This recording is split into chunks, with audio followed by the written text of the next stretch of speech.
Apa yang dirubah ya kita kayaknya sepakat ya, anak muda tuh pasti senangnya perubahan, Bang. Ini gue bukannya jadi Anies entusias, ya kan?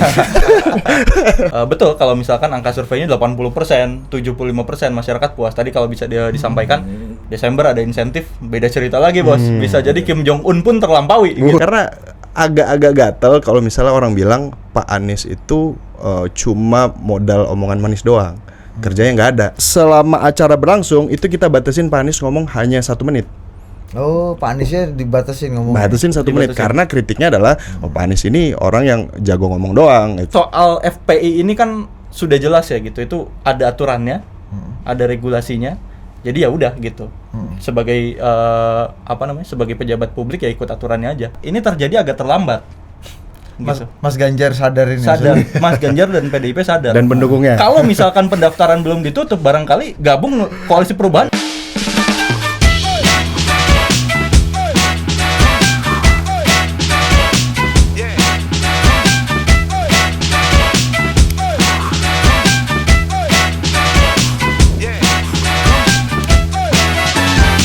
Oke, welcome to Total Politik ya, dan kita sudah bersama sebagai communication enthusiast, kita sudah bertemu dengan Anies Baswedan. Enggak nih ubah bareng. Ubah bareng. Ya, lalu udah apa aja yang udah lu ubah nih? Iya. Ini ada Abror, ada Rizal. Saya pernah Kembali, Bang. Abror Rizal. Iya, Abror Rizal. Emosi gua. Kenapa? Antusias. Ubah bareng ini. Kenapa orang kita mau keberlanjutan kata orang-orang? Nah, dari namanya aja lu udah melawan logika publik. Karena sekarang itu orang berlomba menjual keberlanjutan, Bos. Iya. Karena apa? Approval ratingnya Pak Jokowi tinggi, ya kan, dianggap kan macam-macam lah. Sekarang narasinya keberlanjutan dan keberlanjutan plus gitu. Kenapa ubah bareng gitu? Ubah bareng tuh artinya kan mengubah yang udah terjadi gitu, nggak melanjutkan ke sana. Iya, kalau ubah bareng kan artinya merubah terus bareng-bareng kan. Artinya kan keputusan bareng-bareng. Nah, tentang apa yang dirubah ya kita kayaknya sepakat ya, anak muda tuh pasti senangnya perubahan, Bang. Ini gue bukannya jadi Anies entusias, ya kan? Kalau iya pun juga nggak apa-apa. Iya, gitu.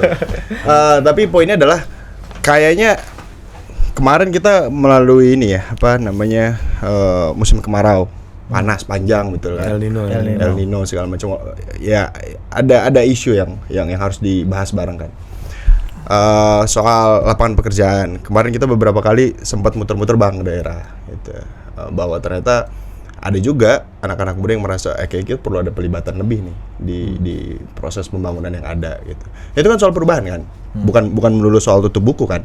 Tapi perubahan ya melihat sesuatu yang belum baik ya diperbaiki, yang belum sempurna ya disempurnakan, yang baik ya dilanjutkan. Nah, walaupun agak normatif tapi gua rasa itu penting sih untuk jadi terinstal lah di kepala kita. Ya perubahan memang harus diagendakan terus, keniscayaan harus dibahas, tapi yang sendiri bareng-bareng.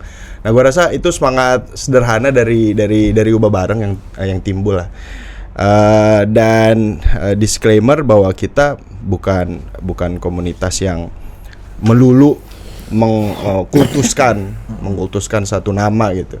Tapi justru kita pengen ikut mewarnai, Pak, gitu, ikut mewarnai proses demokrasi 2024. Ya kita gak terafiliasi politik misalnya. Atau mengajak kelompok lain mengkultuskan nama yang kalian kultuskan itu saya. Nggak bercanda. Ya, maksudnya orang-orang kayak kita nih ruangnya di mana, Pak? Gitu. Ya kan. Nah, akhirnya coba bangun inisiasi kayak gitu. Ubah bareng. Namanya sih sederhana dan ya yang kita exercise sederhana tentang apa yang kita bisa lakukan. Tapi di balik itu semua ya ini keresahan bersama, Pak. Itu bahwa ada hal-hal yang perlu kita koreksi bareng-bareng gitu. Gimana Pak Anies muda ya? Ya, baru menghindari kita nggak mendukung Anies katanya. Lu ngapain di sini? Dia mendukung gagasan perubahan. Iya itu. Kan kita bukan Anies mania. Gitu. Kalau Mas Ganjar gagasannya perubahan, lu akan melakukan hal yang sama nggak? Ya, faktanya kan bagaimana kan? Kalau misalkan kita bicara sekarang konteksnya gitu ya, ada satu hal yang memang dirasakan oleh banyak orang. Ini diamplifikasi juga dan dirasakan ya oleh Pak Anies. Salah satunya adalah soal censorship, gitu.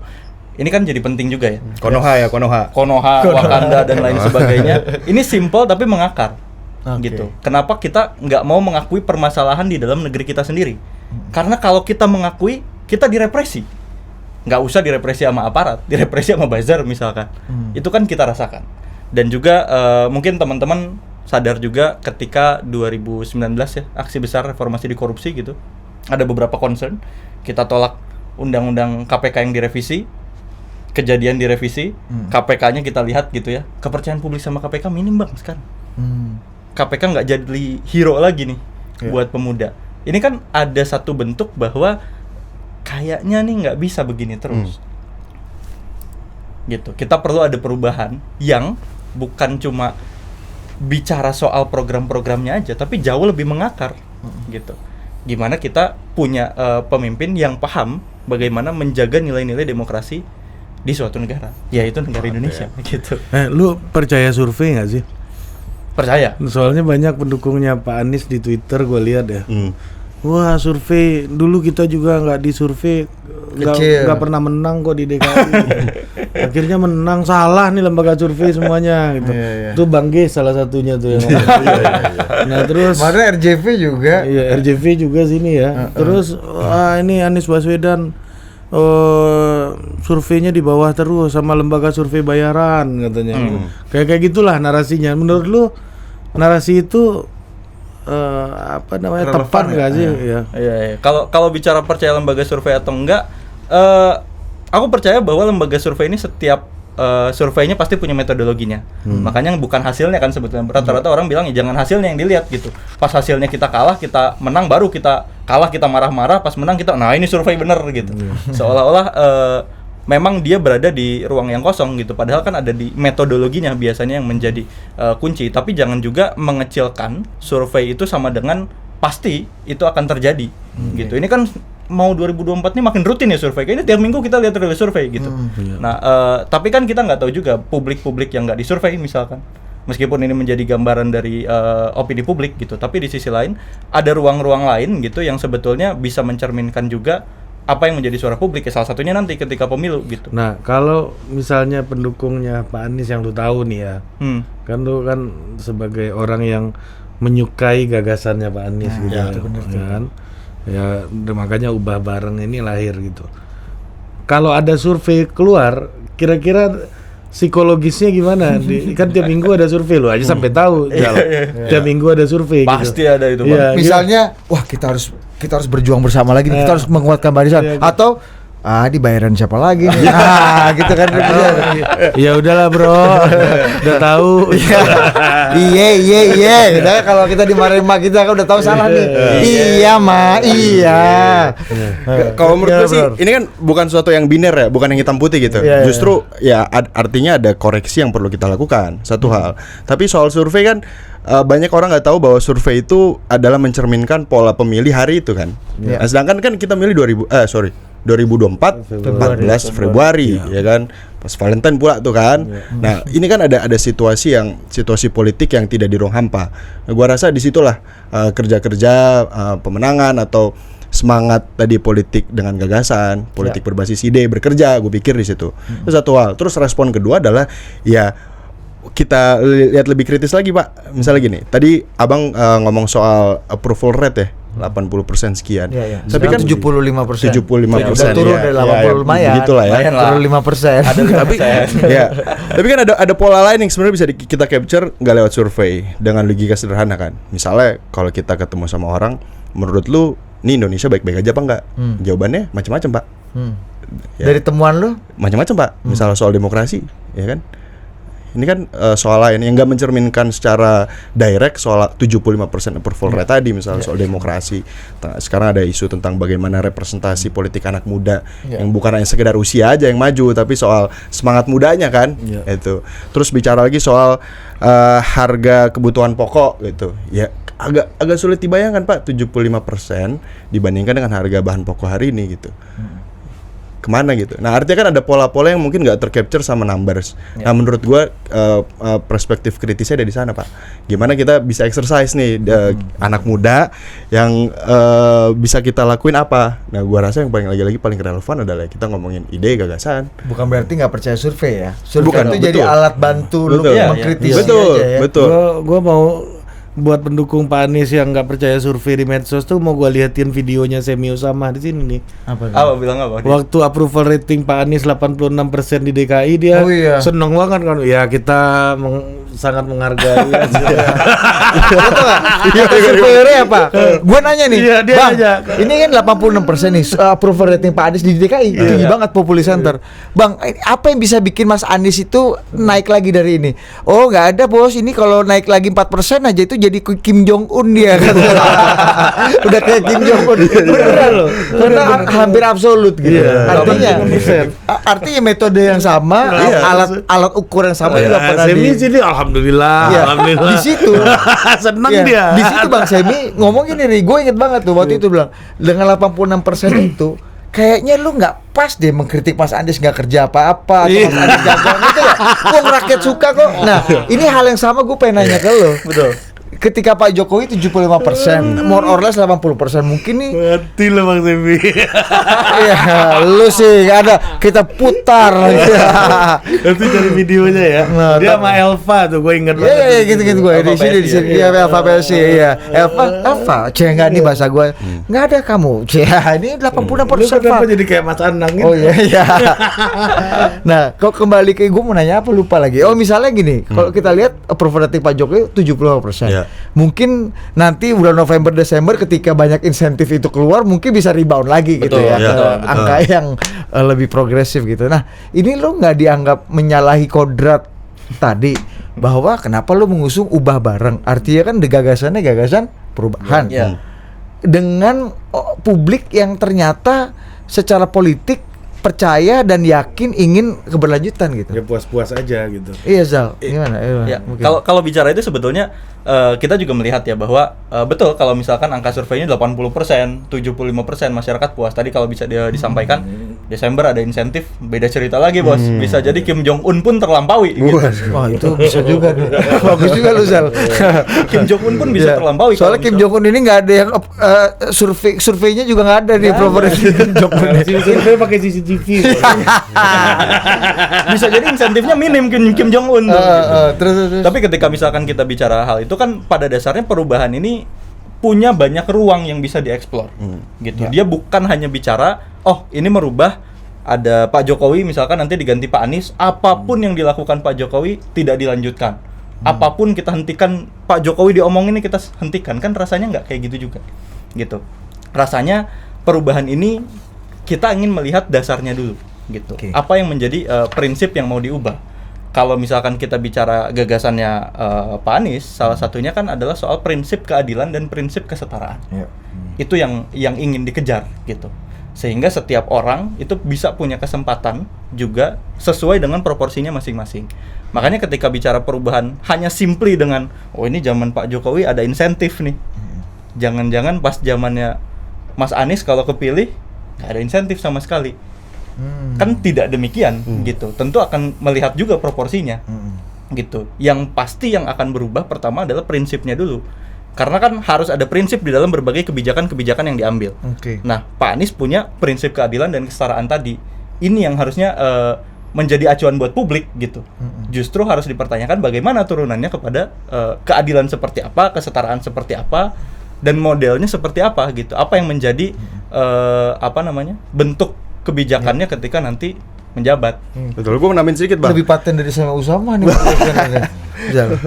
Ya, menurut gue juga dengan Jangan lu adu-adu. lomba bos, fanmuk. Lanjut. ngadu Korea nih bang. Pola gua mari. Ada Korea juga di Anies bos. Siapa? Ini Canda aja apa? canda. Oh iya benar.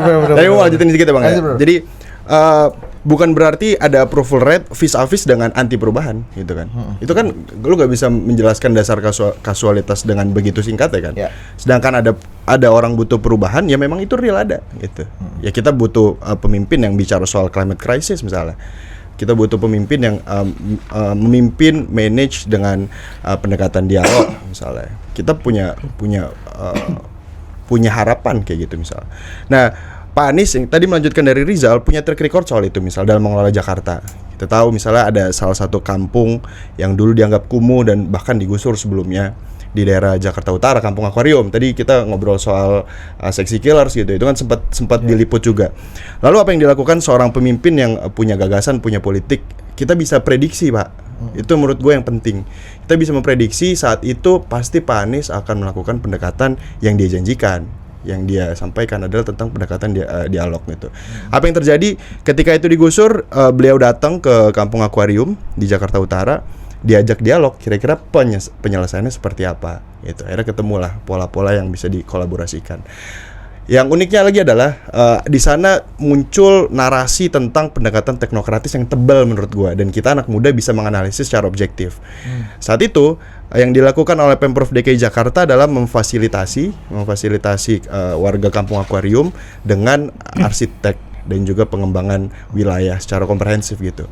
Akhirnya masyarakat ikut usul, Pak, tentang ini harusnya gini, Pak, ini harusnya begini. Ini aktivitas saya akan terbantu kalau misalnya ada area UMKM-nya besaran per kamarnya segini agar bisa mengakomodasi kakak yang ada gitu. Nah, itu kan terjadi, dan kita lihat kemarin Kampung Akuarium mendapatkan penghargaan internasional tentang pengembangan wilayah yang inklusif dan seterusnya. Nah, ini gua rasa harus disuarakan karena agak-agak gatel kalau misalnya orang bilang Pak Anies itu cuma modal omongan manis doang. Kerjanya nggak ada. Lah yang kayak gini. Mulut manis Mas Anies. Gue pernah bikin itu. Oke, lanjut. Nah, maksud gue, lah ini ada buktinya, Pak. Ini ada buktinya bagaimana seorang pemimpin menyelesaikan masalah konflik sosial dengan warganya dengan cara humanis, dengan pendekatan teknokratis gitu. Yang mungkin nggak diglorifikasikan sebesar itu, tapi ada. Gitu. Nah, ini nih yang kita coba ubah bareng tuh, pengen masuk ke wilayah itu dengan cara explore gagasannya Pak Anies. Betul. Gagasan atau rekam jejak. Outputnya salah satunya itu desak Anies itu. Betul, exactly. Betul. Desak Itu Anies. menarik tuh soal desak Anies tuh, Ria. Itu salah satu menurut gue ini apresiasi betul ya gue sebagai orang yang ada di industri dialektika politik ini. Desak Anies itu menurut gue salah satu inovasi yang menarik juga gitu. Lu boleh cerita gak? Gue boleh desak lu gak? Apa tuh? Industri dialektika politik itu apa? Ada, Bos. Ada komodifikasi ya. Dialektika politik. Tesis, antitesis. Ya, ini dialektika. Ini antitesis loh. Iya, tesis, antitesis, sintesis, berdialektika. Itu ada industrinya, Bos. Iya. Industri itu dialektika Kita adalah tesis, antitesis, sintesis yang diproduksi secara massal kan? Iya, betul. Dalam ruang-ruang politik Sebagai komoditas. Seperti gitu. Artinya ada pasar bebas juga di sana ya. Iya, benar. Itu Betul. Iya. Setuju gua dia. nggak ada lu kalau belajar sosiologi apa belajar Ya silakan nggak dulu ada. gimana? Ini apa namanya desak Anies ini industri dialektika tadi. Ya, industri dialektika politik ini gimana? Kalau desak Anies kan nggak komersil, Bang. Jadi nggak termasuk industri. Tapi masuk ke dalam skena itulah kalau kata zaman sekarang kan. Dan isinya kritik Mas Anies kan? Kritik. Jadi Apa yang paling kejam yang pernah lu dengar di acara-acara itu?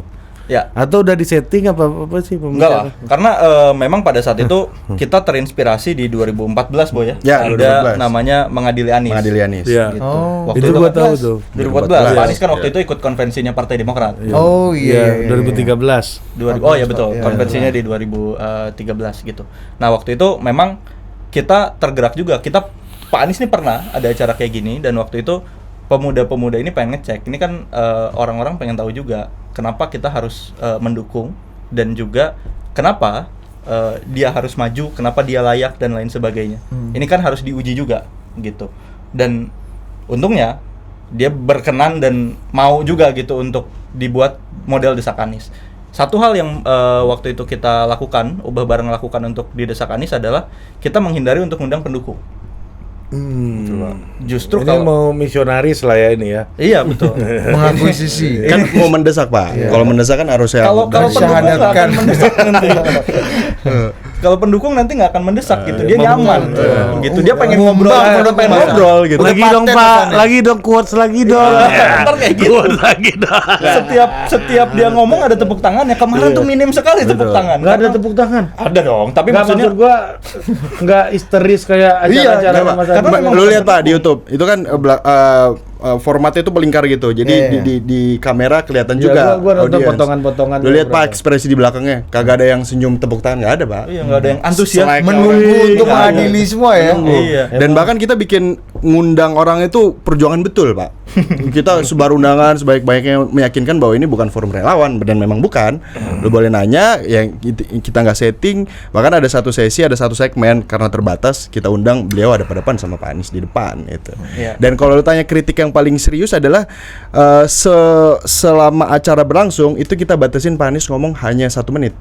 Oh, Pak Aniesnya dibatasin ngomong. Batasin 1 menit karena kritiknya adalah Pak Anies ini orang yang jago ngomong doang itu. Ahli tata kata. Ahli tata kata, tapi ngomong kemana-mana itu. Nah kita buktikan Pak 1 menit.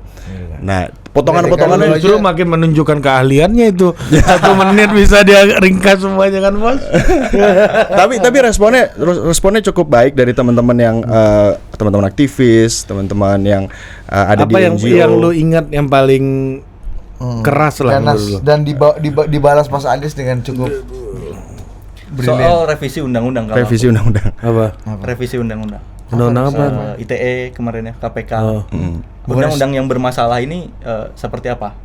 Gitu responnya. Ini kan tidak pernah diungkap ke publik, statementnya juga nggak pernah kita dengar juga. Itu kan gitu. pasti cenderung sama dong. Pasti orang yang mengkritik itu pengennya revisi kita memastikan Betul. keadilan. Jangan pakai bibir dong. Mas Anies juga pasti kan punya langgam sama. Ada nggak misalnya yang mengkritik atau masuk ke poin-poin yang udah pernah dilakukan Mas Anies, misalnya soal kampung akuarium, atau ini kan soal rekam jejak Mas Anies yang dia bisa defend itu kan? Ada nggak tuh? Soal DP DP 0 itu akhirnya terkonfirmasi bahwa memang barangnya ada tuh Pak itu. Dan ada banyak cerita sebenarnya yang bisa dikutip yang jarang ada di media ataupun jadi pembicaraan.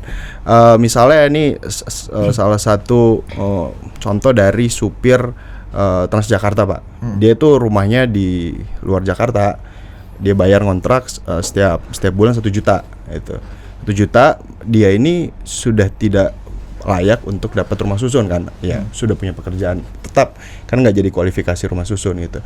Nah, akhirnya dia memanfaatkan program DP 0 rupiah tadi untuk punya rumah di tengah kota hanya dengan bayar 1,3 juta rupiah itu. 1,3 juta dapat rumah di tengah kota dan ya bisa enak aktivitas. Dan orang kan nggak pernah ngelihat bahwa ini ada barangnya gitu. Dan itu tuh dikonfirmasi di forum tersebut bahwa ini ada barangnya dan numbersnya ada, cerita realnya ada, dan ya banyak orang yang cukup apresiasi soal bagaimana dia mengkonfirmasi itu. Soal politik identitas kan sempat diposting juga sama Pak. Nah itu paling viral Pak, paling viral. Jadi kita potong-potong ya kan videonya itu paling viral. Nah, gimana waktu itu agak ini enggak suasananya gimana sih waktu itu? Karena kalau ada calon presiden yang ditanya soal petugas partai, finish langsung itu ngomongnya. Ada juga Mas Ganjar, udah sebut aja Mas kalau Ganjar. Pak Prabowo gimana? Tunggu dulu. Kemarin sih nggak ada jogetnya ya. Kalau Mas Anies ditanya, Mas Anies gimana UIT? Jadi peraturan itu dari zaman Nabi Adam. Kelamaan Pak. Kita cuma punya waktu 1 menit. Nggak bisa cerita dari Nabi Adam. 1 menit. Lu jago impersonate Pak Anies juga Bang. Oh, jago banget ya. Gua ngefans gua. Siap. Lanjut. Ya. Gitu. Jadi kalau politik identitas ada itu yang juga. rame itu viral tuh. Betul. Jadi memang ada beberapa segmen sih di situ ya. Memang politik Itu identitas. siapa yang nanya tuh kalau boleh tahu, Bro? Kalau politik identitas ini bukan segmen interaksi dengan audiens. Dari Twitter Pak. Jadi kita capture. Jadi ada dari Twitter. Ada beberapa, ada lewat opini-opini publik. Jadi kalau kita cari isu yang tentang Pak Anies ini media monitoringnya apa nih? Oh ternyata DP 0% masuk. Formula E ya kemarin masuk. Terus FPI masuk. Terus nanti setelah itu ada sesi fishball. Jadi anak-anak ini yang datang, kita audiens kita yang datang itu nggak cuma punya kesempatan nanya langsung, tapi bisa tertulis juga. Kayak Ustaz Abdul Somad ini baca-baca. Iya benar. Tapi ada 3. Ya berikutnya. Start. Ya kan gitu kan. Ada 3 itu. Ada kritikan, cacian, sama masukan. Gitu. Jadi masing-masing nulis, dibacain, ada respon dan ada yang sesi tanya jawab langsung yang hadap-hadapan. Nah, FPI itu ditanyakan dari sesi media monitoringnya kita. Karena kan pasti top of mind-nya orang-orang pasti ke sana. Apa yang menjadi concern publik waktu itu? Ya dia perlu mengkonfirmasi apakah kalau misalkan nanti Bapak terpilih jadi presiden, dia bangkit lagi gitu, dan apakah ya intinya dengan kaitan dengan politik identitas ya gitu. Saya lupa wordingnya seperti apa. Tapi yang pasti di situ statementnya pada dasarnya ini bisa dicek dari bagaimana 5 tahun menjabat gitu. apakah diskriminasi itu ada, berapa banyak agenda-agenda untuk mendukung agama yang non mayoritas gitu ya, untuk bisa misalkan Christmas Carol ya? Christmas Namanya? Carol. Christmas Itu Carol ya. andalannya Bang Gis tuh. Di mana-mana cerita itu sampai hafal gua. Ada itu misalkan terus Jesus in the Stadium juga. Ada kawan kita pendeta di situ ya. ya lanjut. terus apa namanya, gereja yang diberikan izin dan lain sebagainya, dan justru apa yang diasumsikan kan tidak terjadi, asumsi-asumsi diskriminatif itu tidak terjadi, itu yang menjadi respon gitu. Dan rasa-rasanya memang pada saat itu soal FPI ini kan sudah jelas ya gitu, itu ada aturannya, ada regulasinya, jadi ya udah gitu. Sebagai apa namanya, sebagai pejabat publik ya ikut aturannya aja. Oh, jadi Mas Anies memastikan bahwa FPI dan HTI yang sudah dibubarkan gitu secara aturan itu tidak akan dihidupkan lagi atau direvisi atau direhabilitasi oleh Mas Anies ketika Mas Anies jadi Dari cawapres. statementnya kemarin rasanya nggak ada yang mengarah ke sana ya. Tapi Mas Anies merasa ada yang salah nggak dalam pembubaran itu? Iya, dalam proses itu kan ada apa ya? Ada rentetan ya Pak ya. Kalau dari perspektif kita, gue nggak tahu dari perspektif Pak Anies secara real, karena statement itu kan tidak terucap saat itu. Betul. Ya. Yang belum clear ya. Ya, Belum clear, tapi memang dia secara jelas menyampaikan bahwa kalau aturannya benar ya jalankan. Dan itu kan nggak cuma soal pengelolaan ormas atau isu-isu sosial masyarakat lainnya gitu. Tapi kalau kita lihat ini menurut perspektif gua, bahwa bagaimana itu terjadi, tentu ada beberapa catatan kan. Tapi kan ini lagi-lagi bukan hanya soal hukum, tapi ada soal yang lebih besar. Nggak di ruang kedap udara gitu. Nah itu yang jadi catatan gua rasa. Dan statement beliau yang tadi soal revisi undang-undang adalah persoalan-persoalan kayak gini justru harus dibahas bareng-bareng, dituntasin dulu diskusinya, diskursusnya selesai baru take decision. Nah ini kan lagi-lagi hal-hal yang menurut gua adalah soal perubahan kan, soal pengambilan keputusan, soal perumusan undang-undang, ya harus ada prosedur-prosedur pelibatan masyarakat secara real, secara substansial, dan itu yang kita harapkan sebenarnya. Nah ya itu Jadi yang mau menunjukkan bahwa Mas Anies ini adalah pemimpin yang paling senang melakukan debat, diskusi, dialog dengan publik, baik itu pendukung maupun yang bukan pendukungnya gitu kan. Intinya kayak gitu lewat acara itu kan. Dan sebenarnya tujuan pertama adalah mengkonfirmasi hal-hal yang mungkin belum terkonfirmasi. Betul. Karena dukungan narasi medianya nggak sebanyak itu. Itu yang kedua, dari kita-kitanya Pak, kita juga penasaran. Ya kan kita Lu mau mendukung pun butuh ini keyakinan ya. Bener kan nih barang nih, janjian FPI bangkit lagi nih misalnya gitu-gitu kan. Karena itu kan yang jadi basis kita mendukung itu bukan ini kita Anies mania, jadi apapun yang dilakukan Anies kita yakin itu benar. Dan itu gitu. banyak yang kayak gitu ya. banyak. Yang kayak gimana? Yang mania-mania ini banyak tentu. Banyak. Di mana-mana Yang mania. banyak gitu. Kalau semi gua rasa sih enggak. Iya. Gua percaya survei. Yang mania itu bisa karena Anies mania atau bisa asal bukan Jokowi. Ya, Bisa betul, juga tuh, betul. itu gabung dalam Anies mania juga. Betul. Akhirnya ya apapun yang dilakukan pasti benar gitu. Kita nggak percaya itu tuh ada gitu. Kita percaya bahwa setiap pemimpin ini kan jabatan publik gitu yang akan dia kejar. Ya dia berhak atas akuntabilitas dan wajib untuk memprovide itu. Maka kita coba cari apa yang menjadi gagasannya, hal-hal yang kemarin menjadi catatan itu kita pengen uji. Apa respon dia? Gitu terkait hal-hal yang menjadi catatan itu. Kan kayak sekarang kita ngomongin ada FPI, ada HTI, ada Formula E, ada DP 0% dan lain sebagainya. Kita tuh dengar argumen publik. Yang pendukungnya, fans beratnya, yang mania-mania ini bilang begini, yang antinya bilang begini. Kita nggak tahu. Distorsi. Ada distorsi. Betul. Kita nggak tahu apa yang menjadi pandangan dia sebenarnya, apa yang ingin dia sampaikan kepada publik gitu. Dan tentu dalam ruang yang bukan kampanye ya gitu. Saya akan begini, maka pilihlah saya yang terbaik, enggak. Tapi dalam ruang dia diuji. Betul. Yang harus nyaman di dalam forum tersebut bukan Pak Anies.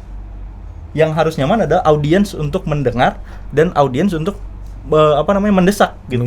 Nunggu giliran ini kan bro ya. Nunggu giliran desak kan. Betul. Iya. Mereka yang harus nyaman gitu. Oke, Zal, Bro. Sebelum kita lanjut nih, lu sebagai perwakilan industri dialektika politik Ya, ini ada pesan-pesan. enggak dibacakan dulu nih survei ini. Kan kita kemarin ada survei yang waktu acara di sebuah sebuah financial market. Nah, ya kan? Dan salah satu pengamat politik bawa data di situ. Kita nggak sebut nih data siapa. Ya. Ya kan, tapi kita akan bacakan aja. Kasih suara presenter lu itu dulu coba. Menjelaskan data ini coba.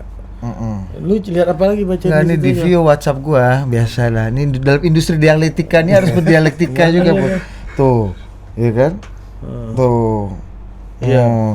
Ini voters turnout nih, ini menarik nih. Ini jadi ada temuan baru nih bagaimana gini. Survei tadi kan kita tahu di awal Mas Anies posisinya nggak terlalu mentereng, tapi kan kita tetap percaya survei gitu kan. Mungkin ini bisa menjadi alat ukur atau ini ya, alat bantu kita untuk tetap kerja keras untuk mengkoreksi. Nah, ini salah satu yang menarik nih, sebuah fakta bahwa jika partisipasi politik itu semakin rendah, itu maka peluang Mas Anies untuk menang itu semakin tinggi justru. Nah, ini ada voters turnout namanya. Ini dalam partisipasi pemilih lah. Partisipasi pemilih. Kalau 100%, kalau 100% yang memilih itu Pak Prabowo 38%, Mas Ganjar 36%, Mas Anies 22%. Tapi kalau partisipasi pemilihnya cuma 60%, ya, atau bahkan 70% aja ya. 60% gitu ya.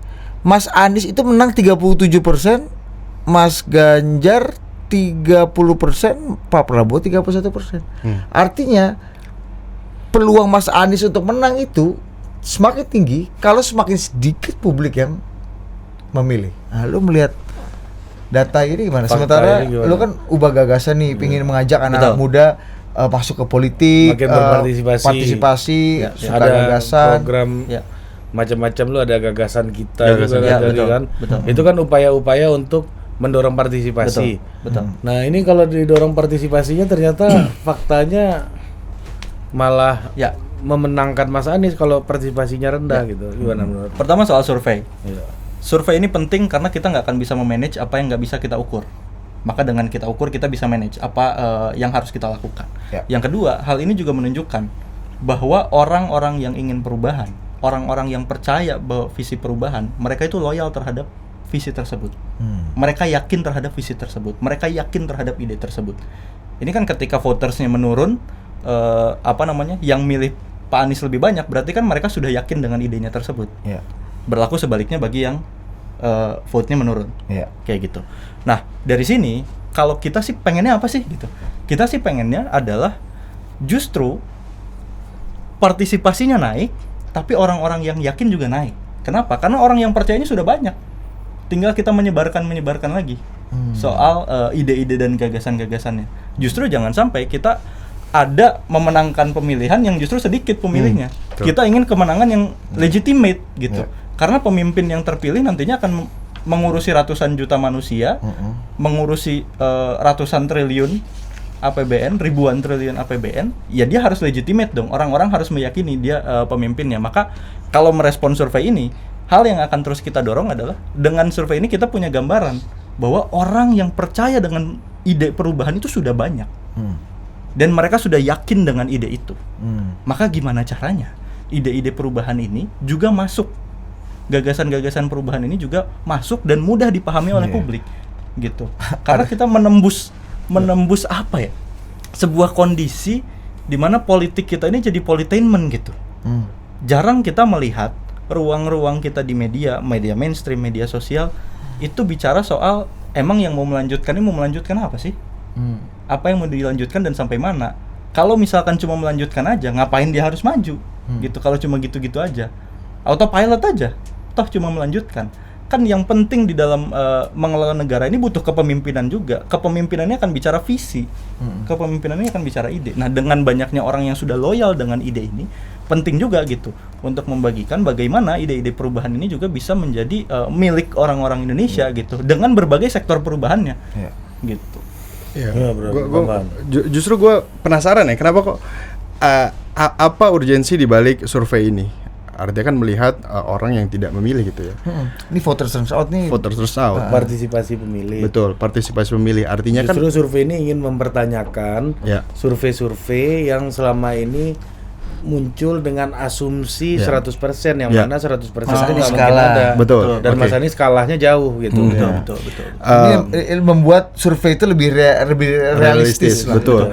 Justru yang tercapture di sana adalah karena tadi abang-abang bilang ada realistis, artinya ada masalah tentang partisipasi politik kita dong. Benar kan? Kita sih relatif tinggi ya. 75 sampai 80, 75%. It's a good number, tapi dalam data yang lain misalnya menunjukkan bagaimana pemuda itu milenial Gen Z aware dengan isu politik atau bahkan partai politik itu rendah, Pak. Gue lupa numbersnya, tapi itu relatif rendah kan. Itu artinya ada yang salah dengan bagaimana politik elektoral kita dibangun. Gue sih melihatnya seperti itu. Gitu. Apakah selama ini publik melihat bahwa politik bukan solusi gitu, atau politik itu hanya menjadi tayangan tadi politainment ya, ditampilkan gimmick-gimmicknya doang, lucu-lucuannya doang, atraksinya doang, nggak solve the problem dari anak-anak muda. Mungkin itu kita harus compare sama data-data yang lain, gue pikir, untuk menunjukkan bahwa ada situasi masalah dalam politik elektoral kita itu. Dan gue rasa di situ ubah bareng menjadi relevan karena kita mengisi gap yang ada kan, bahwa antara politik yang ideal menurut kita dengan kondisi real dan apa yang kita percaya, akhirnya ya hadirlah kita gitu. Dan ini bukan soal kita doang, bukan buat kita berdua doang, tapi gua rasa ini adalah ruang buat mewarnai politik elektoral 2024 dengan cara yang kita percaya ini. Karena kalau nggak di-exercise, Pak, ya kapan lagi gitu. Kapan lagi. Jadi poin gua adalah mari kita lihat politik dari banyak perspektif, dan yang kita coba dorong adalah bagaimana melihat perspektif politik gagasan anak muda, rekam jejak, dan kita bisa kritis di sana. Dan kalau emang punya pertanyaan, kita konfirmasi sama orangnya langsung. Ya, seperti apa yang kita coba usahakan itu. Jadi ini menurut gua data yang baik untuk melihat politik elektoral, tapi perlu ditambah dengan beberapa data lagi untuk melihat kondisi real yang terjadi, ada masalah apa gitu loh. Dan yang yang pengen gue sampaikan, mari jangan bicara soal politik elektoral doang, tapi soal lebih besar, soal masa depan. Kita ini hidup masih anak-anak muda kan, masih 20, 30, 40 tahun lagi, Pak. Gitu sih. Nah, kita masuk ke programnya Ubah Bareng nih. Ya, salah satu gagasan kita itu tadi kan, masalahnya realitanya orang yang pertama, kalau kemarin kita bedah sama Pak Hatip Basri di sini ya, program-program para capres. Mostly mirip-mirip dengan angka-angka yang sophisticated lah. Tapi menariknya, walaupun Amin ini pasangan yang mengajukan perubahan, targetnya yang paling dekat dengan capaian hari ini.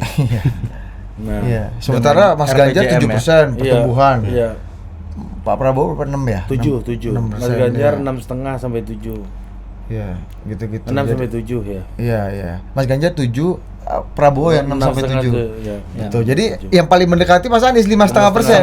Sampai 6,5 bener kan. Nah, dengan berbagai program lain ya, misalnya yang lebih detail gitu. Soal industrialisasi. Iya, meningkatkan manufacturing. Pertama, secara gagasan sendiri, ketika dibedah sama ekonom, Pak Dede kita tahu reputasinya. Betul. Dia bilang kayaknya nggak terlalu banyak berubah gitu. Jadi orang kembali bisa lihat rekam jejak.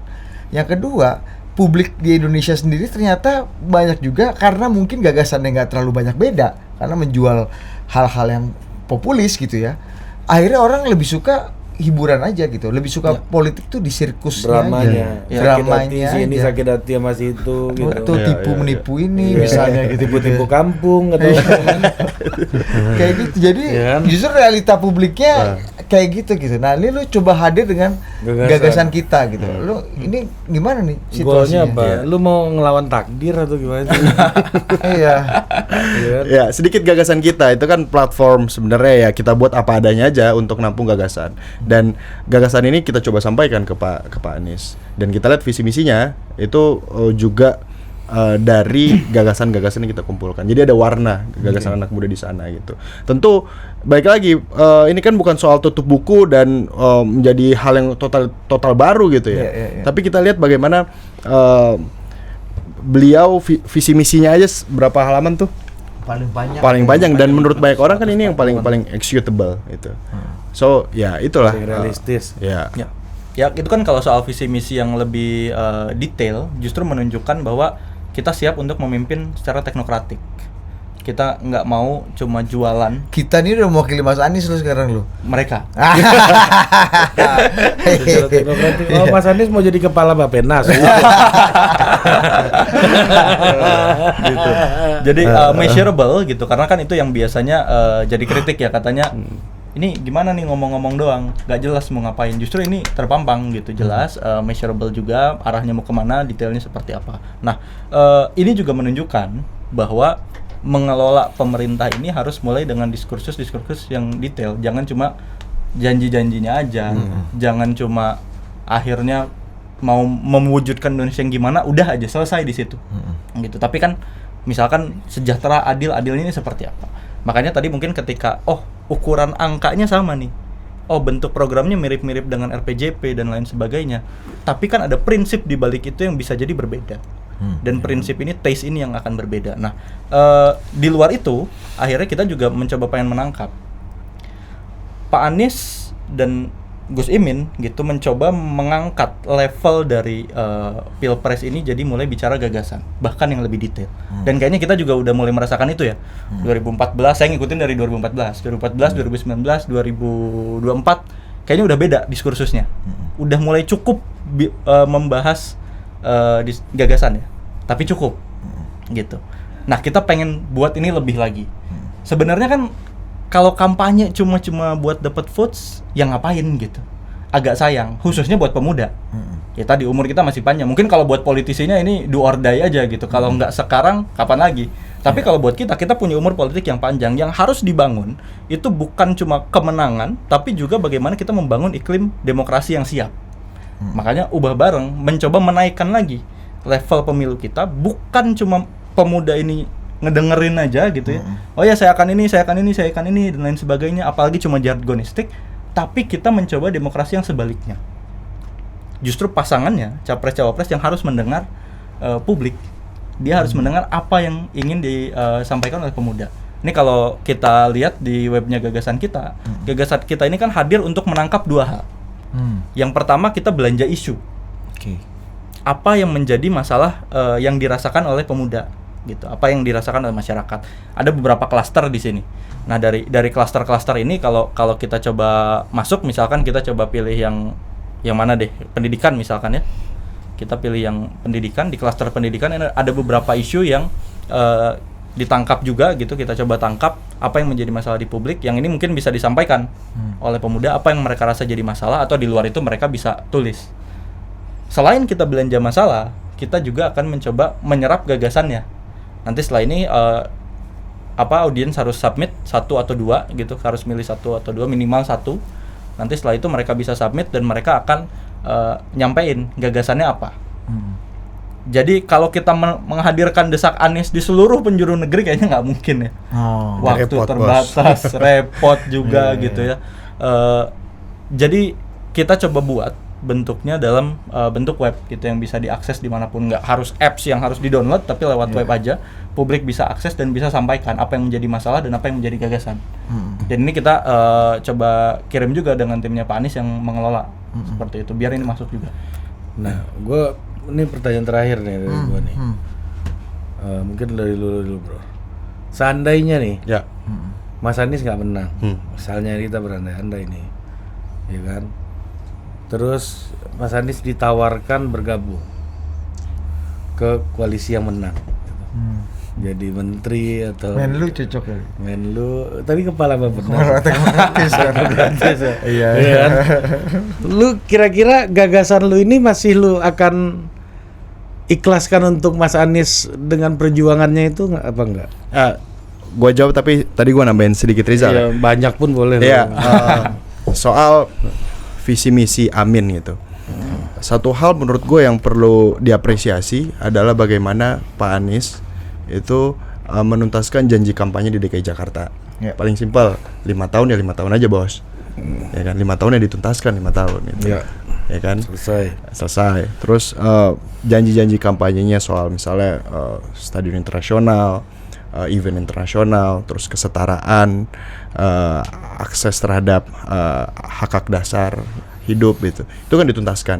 Dan menurut gua visi misi itu track record itu adalah presiden baik untuk kita memprediksi bagaimana beliau akan mengexercise kekuasaan bila mana itu memang diamanahi kepada beliau gitu. Jadi itu poin-poin penting, dan numbers gitu kan, dan ada hitungan teknokratis gue yakin di sana. Tapi bagaimana pola-pola politik, janji politik yang dilakukan oleh beliau itu menurut gue penting untuk kita memilih di 2024 nanti, apalagi anak muda itu. Nah, balik lagi ke pertanyaan lu Bang soal gimana kalau misalnya Pak Anies diajak bergabung. Ya, to be honest, Lu anggap aja ini plan Z lu lah. Plan Z. Iya, plan Z. Ya. Ya, ini lu tentunya nggak ingin ini terjadi gitu Of kan? course, of ya course. kan, pasti. Tapi ini Masa plan, skala maksudnya kan? iya, ini plan Z lu gitu. Sebagai orang Anies Baswedanism antusias.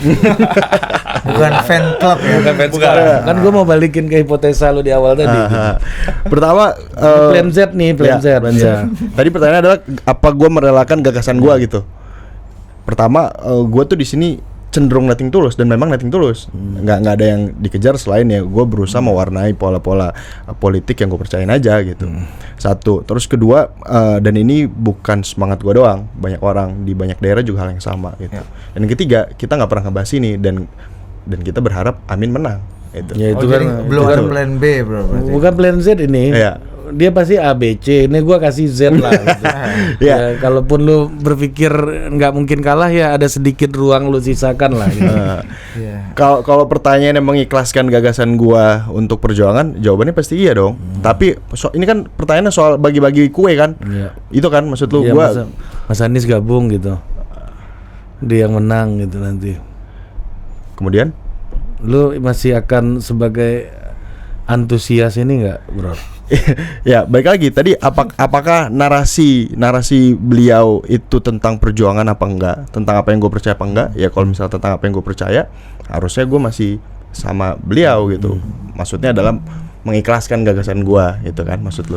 Tapi gue rasa itu bukan pilihan yang mudah dibayangkan. Iya. Dan agak sulit hari ini. Emang Caimin jadi wakil Mas Anies sudah lu bayangin?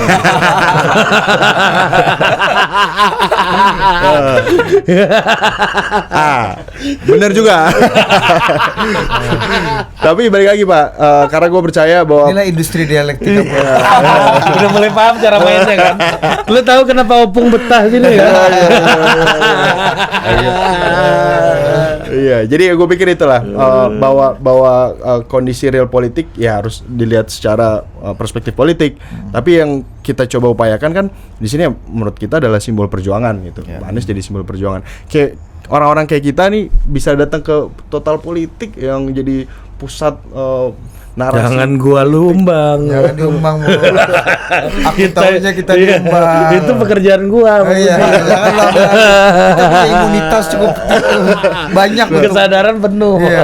Nah, poin gue adalah momen ini sedang kita maknai sebagai tadi mewarnai politik 2024, dan yang kedua adalah kita melihat Amin sebagai simbol perjuangan. Perjuangan apa perubahan? Ya, perjuangan untuk perubahan. Tadi belum, masih koma itu. Perjuangan untuk perubahan. Titik gue lihat tuh. Gitu. Oke, gimana Zal? Ya, Lu melihat gagasan tadi ya, plan Z, plan perlu Z. direvisi, jangan plan Z. ZZ kalau Z, lu serah lu. Itu layer paling bawah buat kita ya. Ini jalan terakhir sebelum masuk jurang ini, Bos. Ini gua ikut Rizal nih, gagasan terus nih kata Mas Anies kan. Merangkak gitu. Kapan kita masuk ini? Berunding nikah masuk juga. Gitu. Tapi kalau misalkan itu terjadi, apakah ikhlas gitu ya? Ya kan kita pernah dikagetin lah dengan Caimin gitu misalnya. Gue yakin lu udah senang Anies Ahaye dulu nih. Iya. Ini soal lain ini. Iya kan? Udah. Ada kemungkinan yang nggak terpikir. Riza, Poinnya. bos, Riza udah nyuruh adiknya masuk Akmil bos gara-gara ngomong Ahaye ini. Tadi soal Gus Imin ya masih ada analisis berkeliaran kan, Pak? Itu udah hamin berapa? Kaget bos, udah ngaku aja. Kaget iya, tapi kan ada. Gak usah gitu, Gus Imin pun kaget. Dia telepon ajudan Gus Imin. Insya Allah bro, besok kok plenonya, itu pun sore katanya. Kenapa lo gak yakin? Gitu, jadi itulah ya. Kadang dunia tidak bekerja sesuai apa yang Makanya kita bayangkan. Sisakan sedikit ruang untuk berubah, ini penting dalam politik. tahun-tahun ini Betul, nih. iya, Nah, makanya gua tanya ini sedikit ruang yang lu harus sisakan gitu loh. Dengan dinamika tersebut, gagasan-gagasan yang masuk untuk Pak Anies dan Gus Imin gitu ya, soal gagasan perubahan, justru itu harus tetap diperjuangkan. Dimanapun, lewat siapapun, justru ini harus diperjuangkan. Justru kalau misalkan hal itu terjadi, yang harus kita lihat adalah seberapa konsisten nantinya Pak Anies bisa membawa perubahan dan seberapa besar ruang perubahan yang bisa diperjuangkan Pak Anies. Gitu. Jadi bukan akhirnya berhenti di situ. Gitu. Tapi bagaimana komitmennya, kan kita semua punya komitmen terhadap ide. Gitu. Dan kita yakin gitu selama selama ini gitu Pak Anies konsisten dengan itu. Ya kita yakini itu akan terjadi juga gitu. Maka ketika misalkan ruang-ruang kecil itu gitu bagaikan pasir di pantai itu terjadi, maka ya gagasan untuk perubahan justru harus kita dorong. Justru Pak Anies harus jadi championnya kita untuk mendorong perubahan dimanapun itu. Gitu. Dan justru konsistensi beliau soal narasi-narasi perubahannya, soal gagasan-gagasannya itu yang harus dia perjuangkan juga untuk bagaimana meyakinkan kita juga bahwa perubahan itu mungkin terjadi gitu. Nah, tambahan Pak, mungkin ujungnya adalah ntar kita desak lagi tuh Pak Anies. Iya, coba lu ngomong sama Prabowo atau Ganjar gitu misalnya gitu ya. Pakai ide gagasan ini. Kalau kalah tadi kan. Ini karena nggak ada. Ini karena gue dapat info-info tadi malam ini aja. Apa? Dari Yunarto ini. Makanya gue tanya ini nih. Apa nih? Enggak, nantilah di luar. Biar penasaran ya. Mas Toto tuh maksudnya. Paten maksudnya. Mari kita ketemu Mas Toto, udah meyakinkan investor dia, langsung yakin investor. Iya, kita duduk setengah jam samping Mas Toto, langsung mau pilih Ganjar kita langsung. Nah, ini soal Ganjar lagi. Tadi kan lu bilang Mas Anies adalah manifestasi wajah dari perwujudan perubahan tadi kan. Tapi kalau kita lihat politik kan dinamis, Betul. sering mengejutkan. Seperti Caimin kan, katanya 3 rahasia Tuhan, jodoh, kematian sama Caimin. Yang juga menarik adalah dengan circumstances politik sekarang, justru malah PD Perjuangan dan koalisi Mas Ganjar itu justru kok makin kesini makin terasa ya oposisinya ya. Makin terasa ya nuansa perubahannya ya. Bahwa ada dinasti, ada kesewenang-wenangan, macam-macam lah kita lihat di media sosial gitu ya. Lu ngeliatnya gimana? Gue udah tahu jawabannya itu. Apa? Itulah semangat perubahan ini bisa. Iya. Jangan jadi kayak gini, Bang. Lihat, udah ganti nih. Kalau tadi kita lihat survei, orang yang yakin perubahan ini kan itu sudah banyak dan sudah loyal. Dan akhirnya mereka sadar gitu. Kalau apa yang mereka perjuangkan selama ini ya perlu ada perubahan, karena kalau didiemin begitu-begitu aja gitu. Ini mungkin sayangnya ini terjadi agak terlambat. Gitu. Mas Ganjar sadar ini. Sadar. Mas Ganjar dan PDIP sadar. Dan pendukungnya. Kalau misalkan pendaftaran belum ditutup, barangkali gabung koalisi perubahan jadi koalisi gemuk ini. Karena mereka akan bergabung dan percaya kalau harus ada perubahan gitu. Sekarang pun ente lebih gemuk daripada mereka, Bos. Mereka Iya. Nah, kalau gue ngeliat gini, logonya banteng gemuk ya. Kalau gue lihat sebenarnya tadi bagaimana approval rate kadang juga nggak berjalan linear dengan hal apa yang terjadi di masyarakat kan buktinya ini. Bahkan elit politiknya pun juga merasa perlu ada perubahan. Nggak, maksud gue gini loh, lu seberapa layak atau seberapa menerima orang yang selama ini atau pihak yang selama ini mengagungkan keberlanjutan, tiba-tiba gara-gara circumstances politik yang sangat elit berubah wajah menjadi perubahan gitu. Lu ngeliatnya ya kan lagi-lagi nih anak muda gagasan, anak muda jangan lu lihat TikTok aja, lu lihat gagasan isi kepalanya. Lu ngeliat kalau misalnya nanti nih dan tondo-tondonya mulai mengarah ke sana nih, lu gimana komentar? Pertama itu realitas politik. Banyak hal elit yang mungkin nggak tertembus pakai kacamata perspektif politik tertentu kan. Nah buat gua satu itu pembelajaran bahwa ini negara gini amat ya, satu ya kan. Terus yang kedua adalah ya balik lagi bahwa memang perlu ada koreksi yang bisa kita lakuin bareng-bareng gitu, sehingga politik 2024 elektoral pemilihan umum 2024 ya momentum untuk kita sama-sama berefleksi bahwa memang ada yang perlu dirubah gitu. Itu sih Bang. Dan ini menunjukkan juga barangkali akhirnya terbuka gitu kuping-kupingnya elit ini soal apa yang terjadi di grassroots. Itu selama ini mereka menutup mata terhadap itu. seolah-olah ya karena ini konco-konco gitu, ya udah kita tetap fokus mengawal dan lain sebagainya, tapi ternyata ada telikung-telikung akhirnya sadar gitu. Apa yang citra yang ditawarkan di awal ternyata berbeda juga gitu, ada wajah yang lain. Ini harusnya menyadarkan publik juga ya. Jangan sampai kita cuma percaya pada citra, jangan sampai kita cuma percaya sama hal-hal yang sifatnya abstrak gitu. Kita harus cek dari rekam jejaknya dan apa yang mau dia bawa gitu. Ini sini sudah terjadi, bahkan bukan cuma masyarakat gitu yang melihat itu, bahkan elit politiknya gitu. Meskipun sangat mengecewakan pada akhirnya kalau misalkan politik kita cuma jadi panggungnya elit-elit untuk sirkus saja. Maksud gua anak-anak muda yang selama ini menggagas perubahan akan berteriak lantang nggak? Ente kemana aja? Lu jangan pakai narasi yang udah kayak gini. Dulu lu nggak kayak gini gitu. Karena sirkumstansius politik, karena baku atur politik lu jadi berubah gitu. Itu berani nggak lu? Lu akan menyuarakan itu nggak? Ya kalau sama teman-teman kita mah begitu terus ya Pak. Ya lu kemana aja kemarin gitu. Satu, terus kedua untuk maksud gue jangan terus terjebak bahwa lu baru sadar sekarang, gimana sih lu? Tapi kan ada hal yang lebih besar yang ingin kita menangkan kan. Alhamdulillahnya gitu. Iya, itu tadi. Jadi kalau masuk ke wilayah sana, maka akan perbincangan soal atraksi aja nggak sih? Soal benar salah dan ya jadi guyon aja gitu. Tapi kan ada hal yang lebih besar yang ingin kita menangkan, ya soal perubahan. Itu soal daya kritis kita kan. Nah, lagi-lagi kita ada di wilayah itu. Walaupun emang sekarang kita perlu belajar juga gimana melakukan pemenangan yang real gitu, yang bisa terukur. Itu jadi pembelajaran juga buat kita. Baik lagi, kita berproses bang. Oke, mantap banget. Itu udah bagus tuh closing. Udah. Jangan ditambah lagi. Dalam proses industri. Tambah batuk pun jangan lu tambah. Dalam industri dialektika politik ini ketika udah orgasme udah nggak perlu kita coba. Udah, jangan. Ini orgasme udah. Oke, sampai jumpa lagi di Total Politik berikutnya dah.